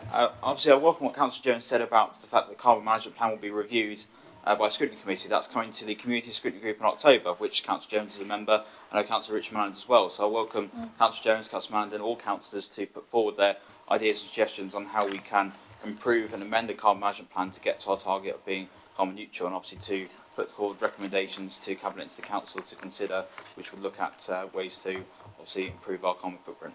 Thank you. Thank you for that. Councillor Upton. Thank you, Madam Mayor. I think it's fair to say that we agree with what you've said about low carbon futures, renewables and the like. And we are ambitious for that, and we are not kicking our aspirations, as you say, into the long grass. Not a bit of it. You refer to the motion in March this year and the possibility of incorporating more sustainable designs in the new housing and the local housing within the borough. And that is being looked at by scrutiny. It will be looked at by scrutiny. And to bring the report to this meeting, as you say in the motion, to the next meeting of this council in September, I would say is both unrealistic and impractical. The scrutiny process needs to take place because we haven't the power locally to change national building regs or planning policy. But I think we have, through our scrutiny process and bringing a report back to Cabinet and then possibly to full council, is the way forward for, I think I speak on most of us in this room, our aspirations about a low carbon future and renewables on the housing that's being built in the borough. To change the local plan part 2 that you refer to, we are past that point now. I really wouldn't want to go there because we've been years and years trying to get local plan part 2 agreed. If we don't get the 5-year housing supply, and there's a huge dialogue about that which we don't really want to go into. I understand where you're coming from, but I'd like to propose an amendment, if I may. And it's looking at the wording on there, which it says, as it's deleted at the end there, after the second climate emergency, take out and ask that a report be brought to the next meeting of the council. It's too soon, frankly, detailing what can be achieved locally now and by government or other policy changes in the future. Happy with the first part? That's my amendment. Thank you. Councillor Robinson? Yeah, I'd like to second the amendment and reserve the right to speak. Right.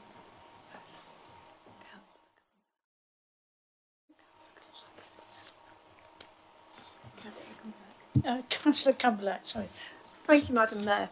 I just would like to say, as Councillor Wheeler has said, the scrutiny groups are looking at this very issue. And if members care to come to our meeting on July the 17th, they will hear the breadth of what we are going to scrutinise. So if you come to that meeting, you'll find out exactly what is going to be scrutinised by this council. Thank you, Madam Mayor. Councillor Jones. What? Yes, go back. Yeah.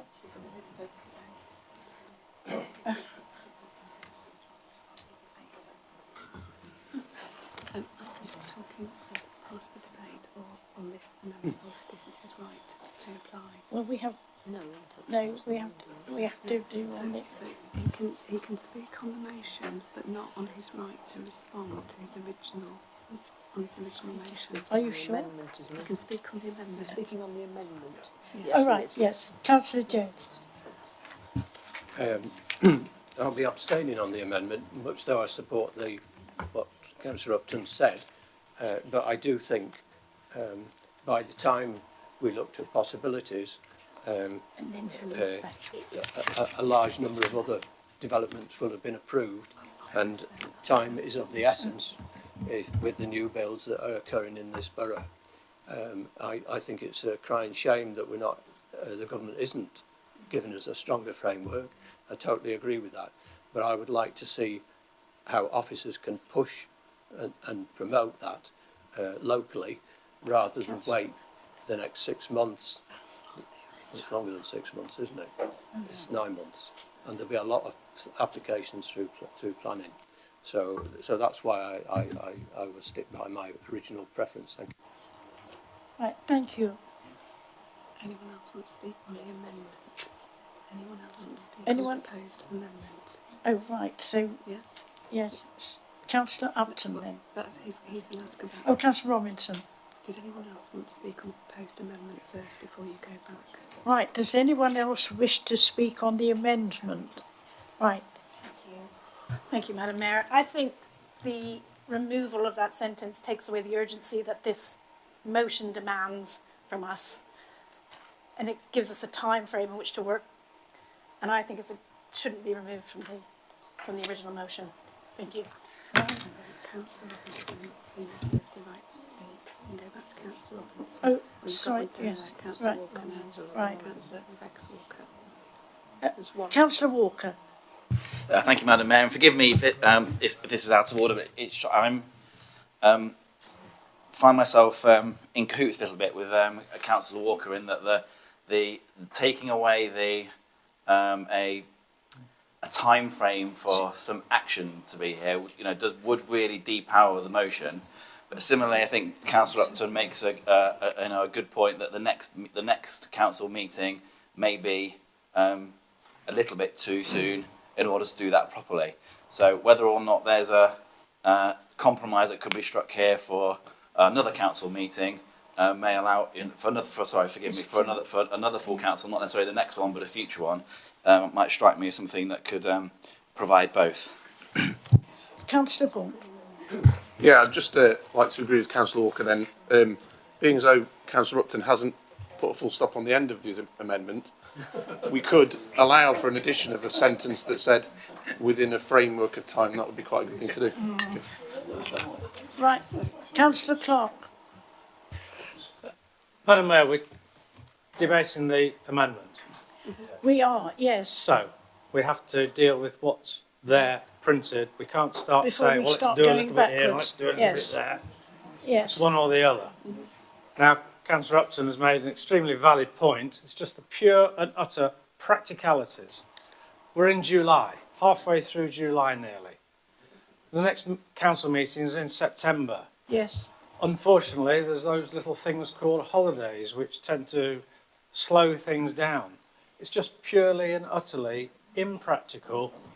It just couldn't happen to bring it back to the next meeting of the council. It's just impossible. You can give up your holidays. Oh, I'm delighted to, Madam Mayor, but I don't know whether the officers will have that same voluntary. Okay. If nobody else wants to speak. Does anyone else wish to speak before? I'll go back to Councillor Robinson. Anyone? Right, Councillor Robinson. Thank you, Madam Mayor. Just a couple of things on this. Totally agree. Councillor Jones and I spoke many times that we need to provide the very best environmental houses that we possibly can. What he's failed to mention is that we currently have Abbey Road going through at the moment, which will be an absolute prime example, but a learning curve for this council. It's gone through outline planning, when the detailed planning will be coming very shortly, and that will be an absolute example of how houses should be built. And we need that time to put it together. Yeah, and that is a really, really important development for us. We also have Fareham, the biggest development in the whole of this authority at the moment, 3,500 houses. We are working with those developers right now about the standards we actually want to see out there. Now, they own the land, and we're working with their own parameters, but believe you me, we are putting pressure on them to make sure they deliver something that we can be very proud of. I can also just remind people that this government is the first country of the G7 nations to set, by law, to be net zero carbon by 2050. Okay, the first G7 nation to put its head on the block, by law, it has to be. Now, you don't do that by sitting, writing reports, you need actions. And at the LGA conference last week, people like the Woodland Trust, the environmental bodies, are now working with the government about standards to come through to local authorities that we can actually bring into play. Because the way it stands at the moment, it would probably take us a week to get a document that we could give to developers to say, that's how we want houses to be built. Water retention, solar panels, etc. We would get appealed out immediately. To the appeals, we would lose, house would be built however they want it, just cost the taxpayer tens of thousands of pounds. So I'm trying to be realistic here and practical to deliver what Councillor Jones wants, what everybody in this authority wants, plus residents.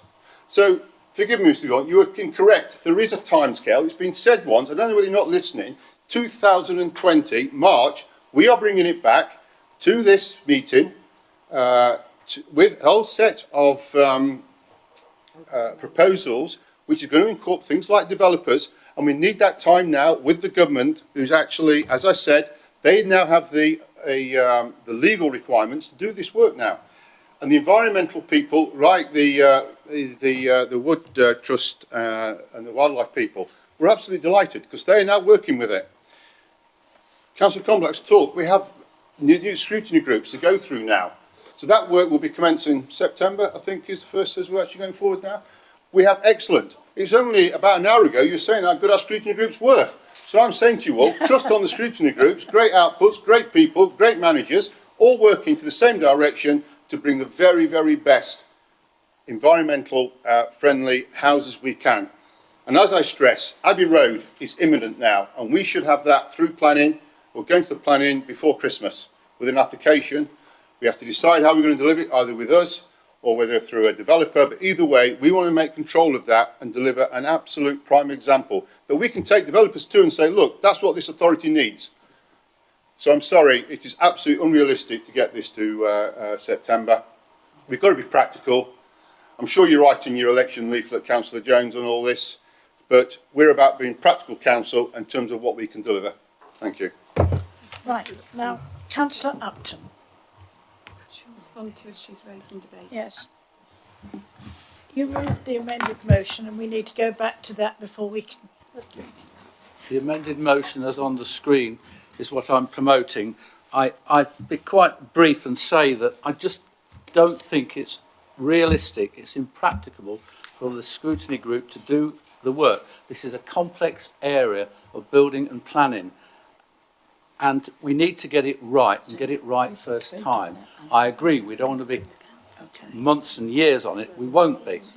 But I think to get something done in a rush is not the right way to do it. September is far too soon, as you've heard. So we need to take time, we need to get it right, not take too long, pitch it about right, and we'll come back with what I believe will be a good policy. And as Councillor Robertson says, the Abbey Road development site, I am very optimistic and hopeful that that will be an exemplar, not just for this borough, but for the East Midlands and beyond, on what we're going to build there.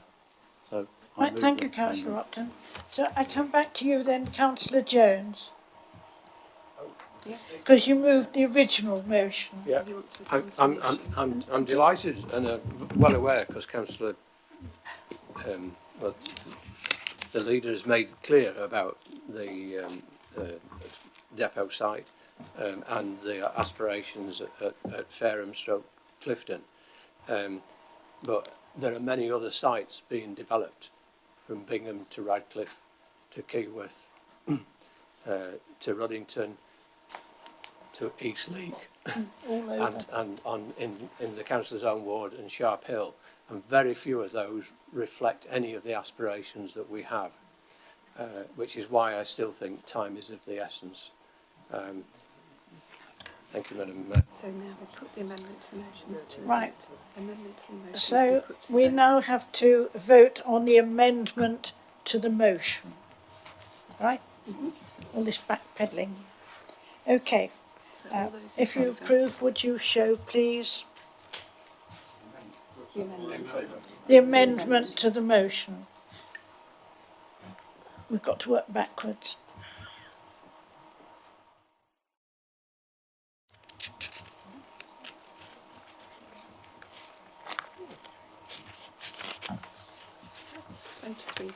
Anyone against? So, how? Yes, Come in. It was carried. Okay, right, thank you. Now let's get back to where we were. So, once you go to against, you can ask. Right. You've got to record I've still against. got... Do you want to record the vote? You have to record Is against. You want to record against. Yes, I want to record again. Okay. No, against. You haven't asked for against. Okay. Oh, sorry. Those against. Okay. Yes. So you would say the amendment has been lost. Right, the amendment has in fact been lost. And so the So we know. I think they want abstention. Oh, they want. We want to call it for abstentions because they haven't voted against. So they want abstentions. Anyone abstain? Oh, anyone abstaining? Sorry, point of order, Madam Mayor. I've got here to come back to you, but with the. I'm well aware of that. And on a point Yeah. of order, we've recorded the votes in favour of the amendment, and you've just asked for the abstentions on the amendment. I didn't hear you ask for votes against the amendment. It wasn't clear from Yes. aware over here. Okay. So ask for votes against. So could we have those who are against show in the usual way, please? The amendment. Against the amendment. Yes. Wait. 1, 3, 4, 5, 6. I think make it. How many? 6 against. 2, 7, 4, 7. 7. 7. Sorry. And then anyone And then abstentions. Any abstentions? Any abstentions? 1, 2, 3, 4. 4. 5. Oh, 5. They wasn't Have you got finding extra ones. I don't. What? I can't see. I don't know where the other one was. No, no, do I? Anyway. Right, now then. So I've still got council. No, we've got to the original motion. So the amendment has been accepted, so you need to read out the new substantive motion. Oh, which is here, is it? So you declare Right. the amendment has been accepted. Right, the amendment's been accepted, and we now have a new substantive motion. So if you read that out, which is, you need to read out the substantive Right. motion. So there it is. Rushcliffe is receiving a significant number of housing applications, as a result of which house building is underway in the borough at an expedited rate.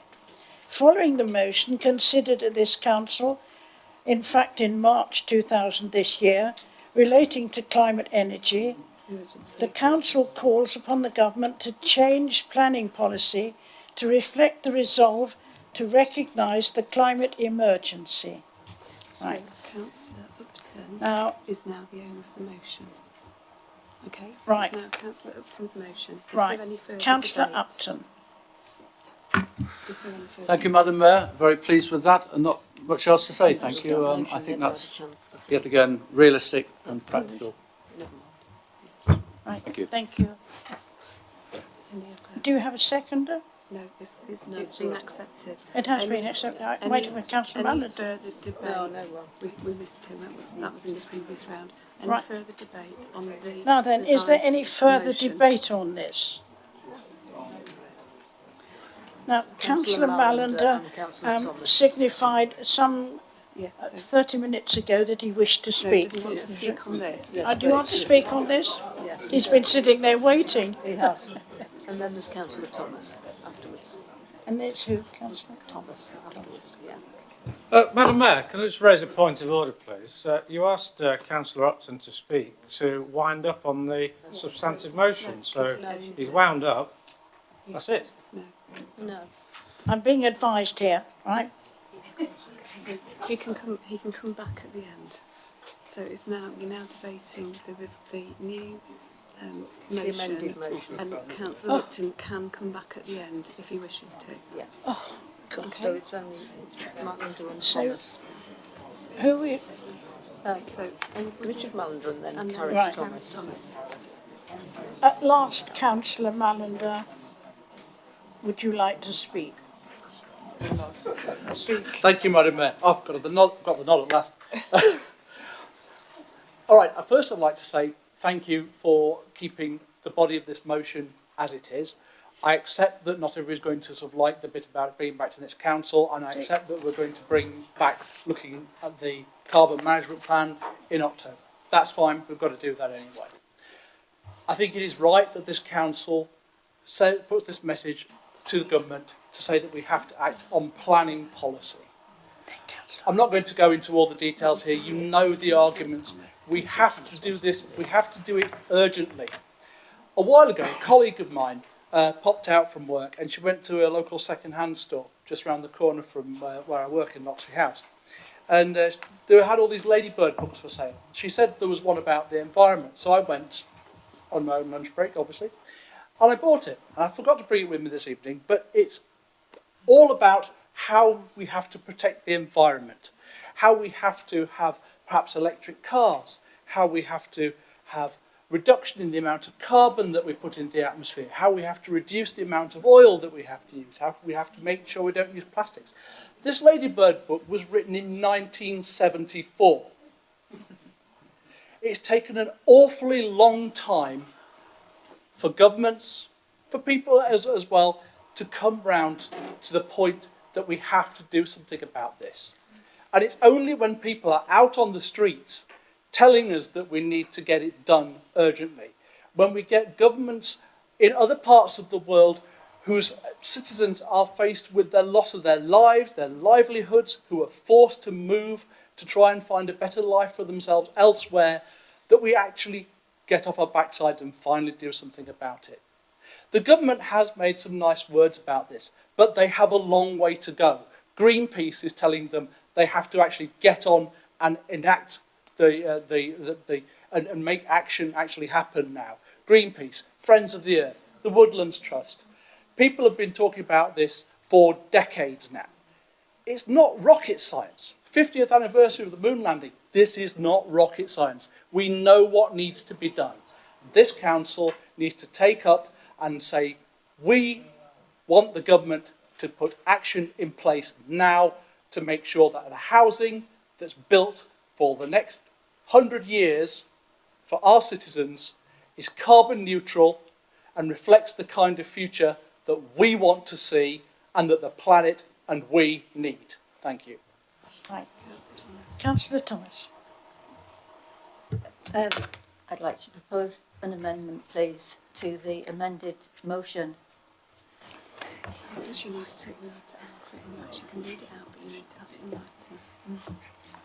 I'd like to add at the end, and undertakes to include in the review of the core strategy full consideration of energy efficient standards. Thank you, Madam Mayor. Any amendments proposed have to be presented to the Mayor in writing, so...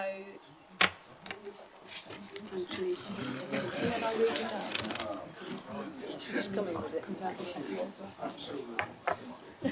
Thank you. You need to confirm your seconder. Who is your seconder? Second, I can't read it. Second. Undertakes to include, I thought she said review, sorry. What? I don't know, I've lost it now. I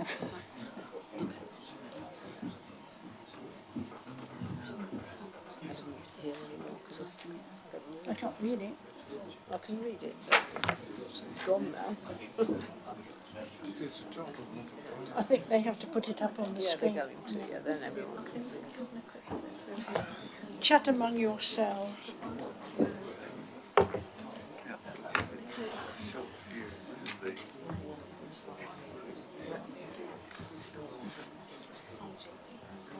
So you're seconding it? Yeah. Yeah. Yeah.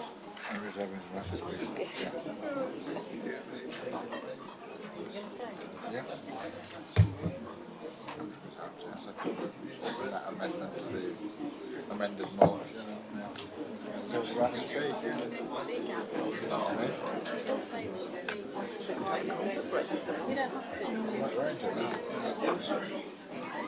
It's off the It's a good training session for this workshop. Well, it's ridiculous, isn't it? Yeah, you have.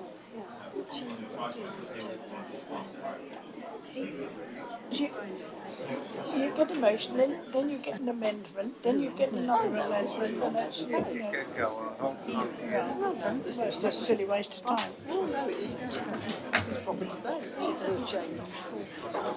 Right, so,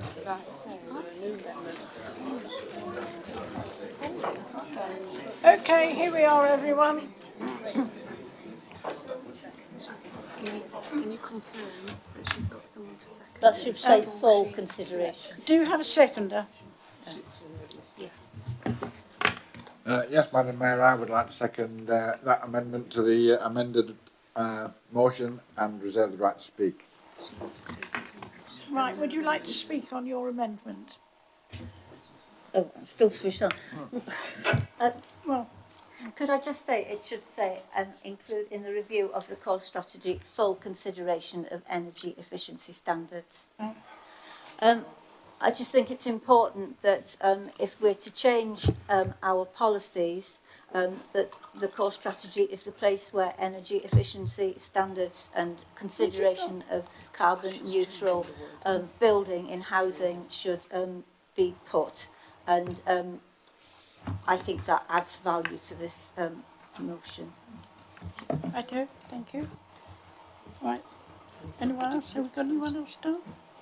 Right, Councillor Robinson. Thank you, Madam Mayor. We've already been down this loop. The scrutiny groups take all this on board, includes everything to do with our core strategy, everything else like that. So that actually doesn't add anything to it at all. I'm disappointed this is added in this sort of process. You had every chance to send this a few days ago. I think it absolutely decries the whole this council procedure. It really does, and we will not be supporting this. Who do I get that to?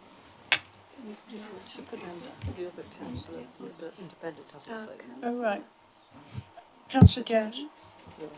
I think it's really sad that Councillor Robinson should imply that it's not proper to move an amendment and that it should all be done well in advance, because that's not in the Constitution. I don't know. I'd be interested to hear Councillor Upton's take on whether it's possible to review any element of the core strategy. I did mention in my speech that the core strategy policy 2 is on climate change, and it says the extension of existing or development of new decentralised renewable and low carbon energy schemes appropriate for Rushcliffe will be promoted and encouraged, and it goes on in some detail. Now, I don't know how viable it is. There must be some point at which it's possible. There must be some point at which it's possible for the LDF, for the local plan, to be amended and adjusted.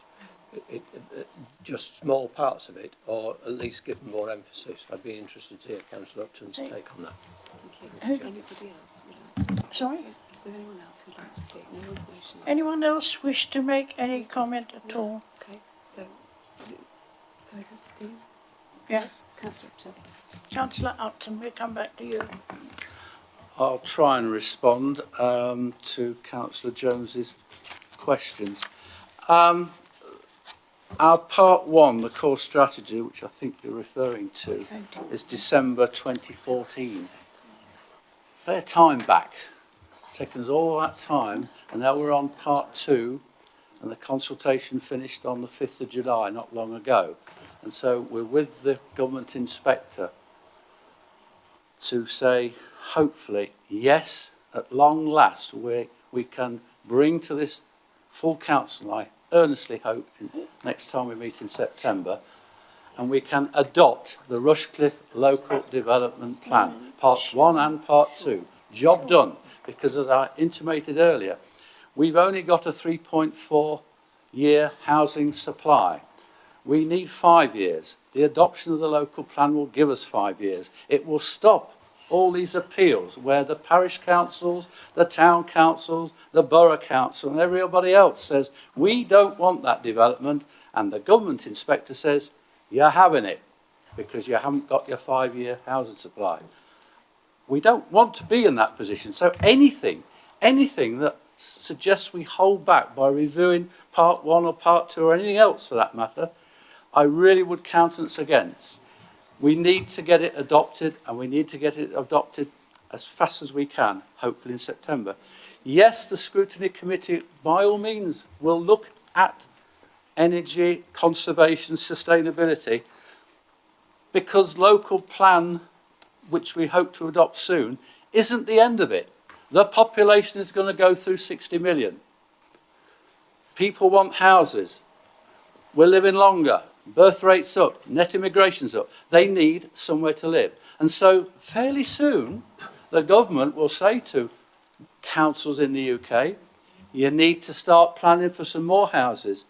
Beyond 2028, when this plan stops, up to 2040 or 42 or whatever, Here's a whole load more. Remember last time, we only wanted about 9,000.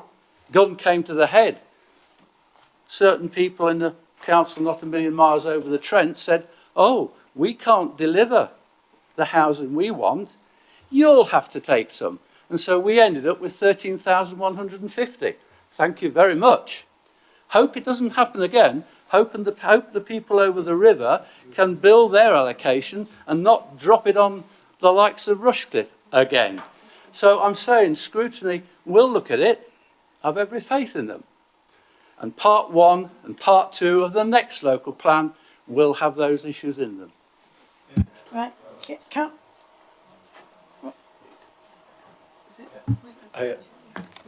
I thank Councillor Upton for explaining the situation so eloquently and thoroughly, and I fully understand the points he makes. We were stuffed, but well, the government inspector ultimately. But my question was, I wasn't arguing for any delay, and I recognise your strength of frustration at getting part 1 and part 2 through. I wasn't asking that. I was asking, is that then forevermore? The core strategy 1 was 5 years ago. Is it possible that the LDF be convened to say, right, we'll have a supplement, just like we had at Sharp Hill, although that's not helped with any eco standards at all, because they're all pretty useless. Is there any way in which supplementary planning documents can be produced and approved by this council? Councillor Upton. For those unfamiliar with the acronyms, LDF, Local Development Forum, where we... framework, sorry. I knew I'd make an error there, but anyway, it is meeting in September.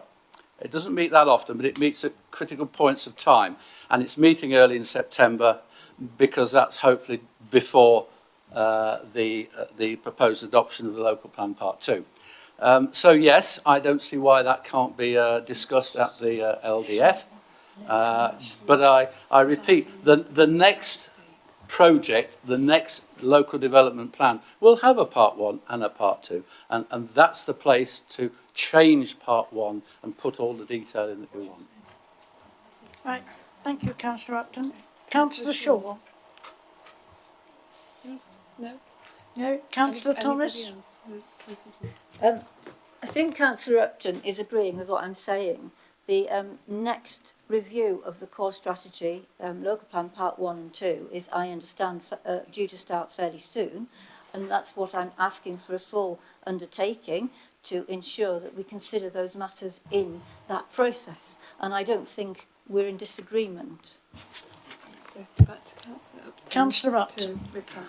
For the benefit of clarity then, I agree we will look at these issues when we revise part 1 of the new plan and start the process. Councillor Jones is No, that's it. So now that's it's vote on the amendment. I'm sorry, I'm not agreeing to the words on that. I'm just saying the statement of fact. It will be looked at as part of the LDF. Right. Great. Yeah, so we're now putting the amendment to the vote. Right. We now put the motion B amendment to the vote. So all in favour? All those in favour, will you show in the usual way, please? Can you count them? 3, 6, 12. No, one over there. 13. Yeah. 13, right. Anybody against? And those against show in the usual way, please.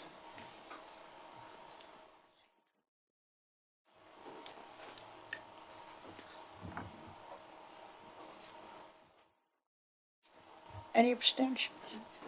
23 against. Oh, 22 against. 23 against, yeah. So, abstentions. I don't know if we've got any abstentions, have we? No. So the motion is carried. No. The amendment Oh, is right. lost. The amendment is lost. Yeah. Now then, Now we're going to we go back to where, how many pages previous- back? the previous One, amendment. a previous amendment. The So original we one. go back to What? Substantive motion. So, hang on a minute. Now we go back to the substantive motion. Here we are. No, that's the one. Oh. No, that's it. Right. No, it's no. as amended. No. As amended. Without the bit at the end. That's it. Oh. Yeah. We've Okay. agreed to that. Right. Right, we've So- agreed to that, haven't we? Yes, that's, no, we haven't voted on Any it. further debate? Right, On the is there any- substantive motion? Right. Is there any further debate on the substantive motion?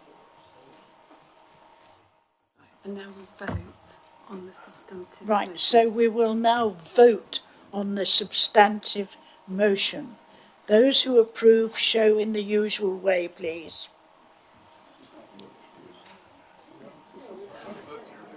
Yes. Yeah. Yeah. You need to explain to me.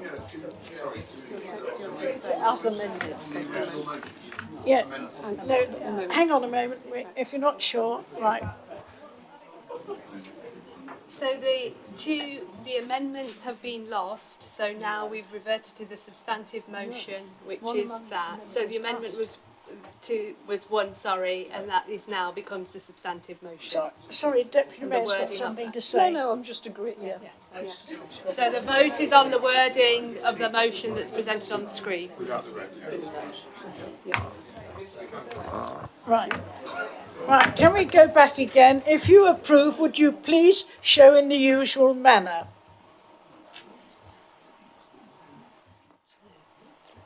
Can you all read it? 6, 7, 8, 9. There's 9 that side, and there must be 23 this side. Right. Against? 30. Abstaining? 3.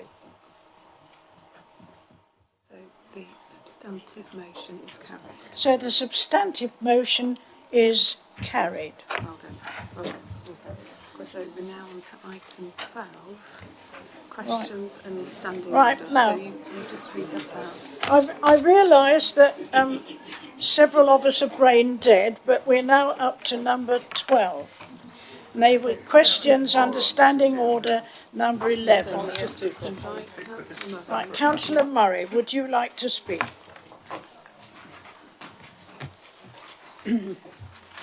If St Giles Preschool are forced to leave Luttrell Hall after nearly 50 years, can you guarantee that Rushcliffe Borough Council will find the preschool alternative premises in central West Bridgford where they can continue to provide early years education for 2 to 5 year olds? Thank you. Councillor Roberts. As Councillor Murray, pardon me. As Councillor Murray is aware, the Cabinet has approved that we review Luttrell Hall in consultation with all the community groups that actually use it. And I certainly will not be predetermining the outcome of that consultation, how it goes. But what I will say is that we'll work with all community groups, including the preschool group, to make sure that we get successful outcomes with them. Thank you. Do you have a supplementary question? Yes. St Giles Preschool have already have a waiting list of children's names for 2020/21. Can you give the parents the assurance that those places will be available at Luttrell Hall or in central West Bridgford? Councillor Robertson, would you like to reply? Councillor Murray should be aware that education is not the remit of Rushcliffe Borough Council and never has been. However, as I said at my previous question, is that we will actually work with all community groups for the right outcomes after this review. Okay.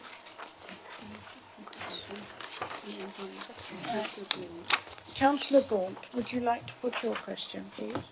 Yeah, I have to apologise a little bit because I've kind of already had the answer to this question from the discussions that have gone forward, but I feel the need to bring it up anyway, so because I've been asked to by the residents of the village. The proposed modification to the local plan part 2 is requiring Ruddington to accept a doubling of its allocation from 250 originally in the core strategy to 525 homes now.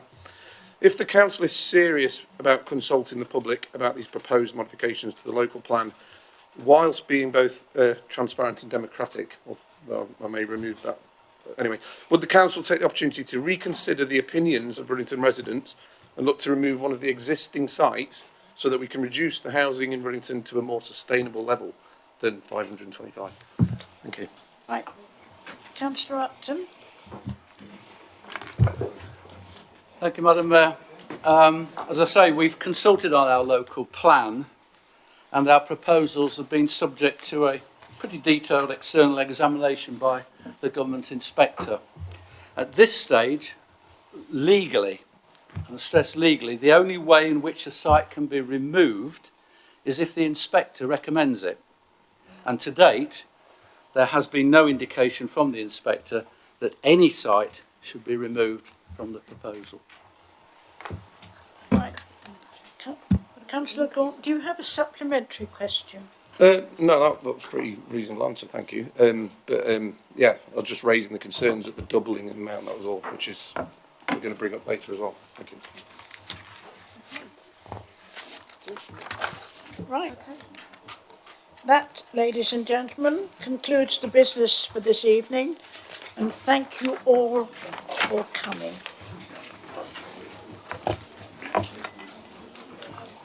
Well, I don't know about anybody else, Red, but I'm definitely brain dead. Well done, Madam Mayor. Oh, God.